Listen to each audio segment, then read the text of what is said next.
we wanted to create a sort of starting line for the show that was far enough in the future that it would allow people to entertain some of the big global changes that we contemplate in the show. Hi, I'm Jonathan Blomberg and writing for MovieZine in Sweden.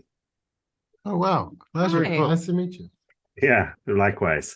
So I watched the entire season, of course, and really like how I was expecting it to be like an anthology series. Like that's something people do a lot now, especially when big names are attached. But I like how you actually kept this like a contained story from with the beginning at 2037 and an end in 2070. So was that always um, the way you wanted to shape this series? What was that the idea from the start?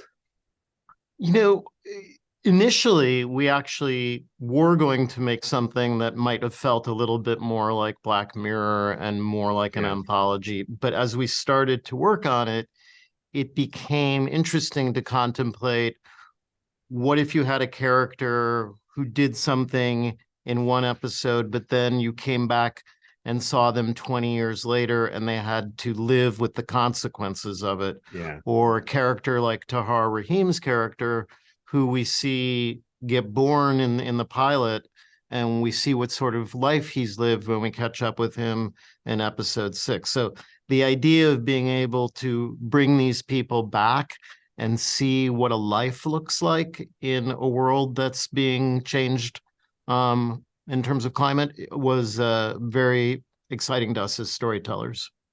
yeah.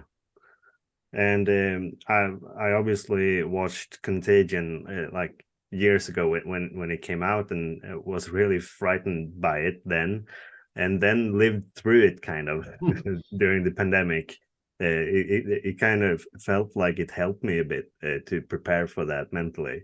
Uh, I'm now thinking about after having watched this show, if having that same feeling again, that well, is this actually the future we're going towards? And reading all like the production notes, that's where you were going for, right? You tried to get as close as humanly possible. So how did that, like what did you have to do? Who did you have to talk to get it as right as you could? Um, so I know for Scott, when he wrote Contagion, he began by speaking to scientists who knew all about pathogens and pandemics and how they Yeah, worked.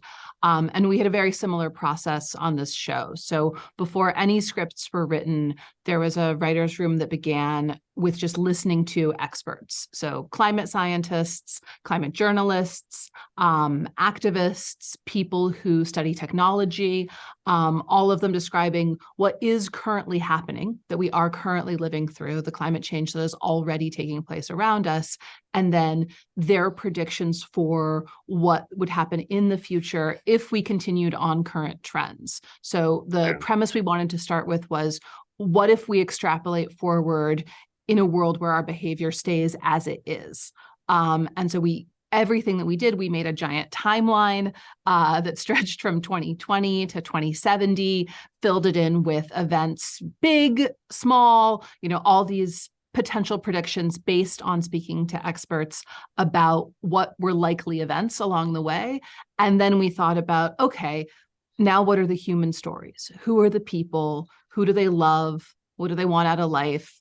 What are their relationships, their hopes and dreams, and where do they live in this timeline of extrapolated events? yeah.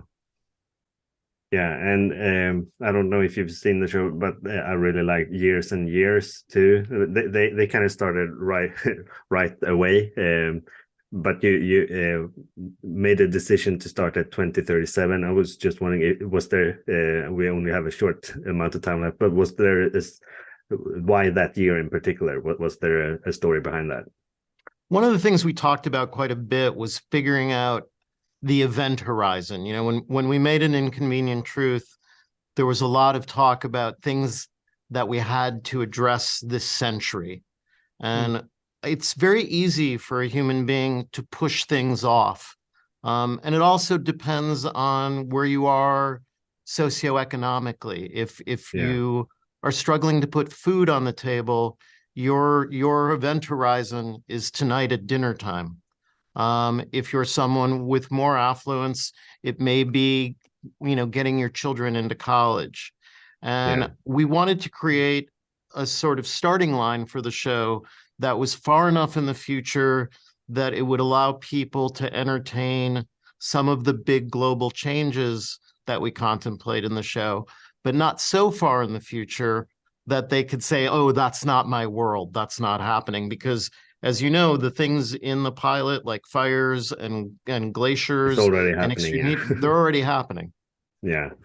Thanks a lot for your time. Unfortunately, we'll all out of it this time along. I do hope we get to see more of this in the future as well. Best of luck with the premiere. Thank you so much. Thank you.